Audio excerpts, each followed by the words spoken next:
আরিফুল ইসলাম মাহিদ আরিফ আপনি লিখেছেন, রোজা রেখে কি অসুস্থ রোগীদের রক্ত দিতে পারবো? আমি এবং আমার টিম বিনামূল্যে ব্লাড ডোনেট করি। উত্তরটা জানতে চাচ্ছি।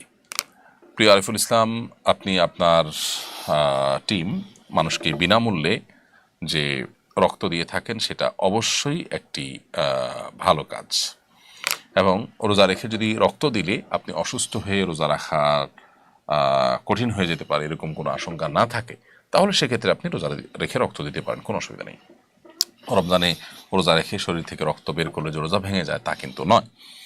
মূলত শরীরে কোনো কিছু প্রবেশ করলে যেটা আমাদের খাদ্য বা আপনার পানীয়ের কাজ দেয়, যেটা আমাদের শরীরে এনার্জি সৃষ্টি করে, অর্থাৎ ক্ষুধা নিবারণ, পিপাসা নিবারণের কাজ দেয়, সেরকম কিছু যদি শরীরে প্রবেশ করে তাহলে সেটা রোজা ভাঙার কারণ হয়। এখানে তো শরীর থেকে বের হয়েছে।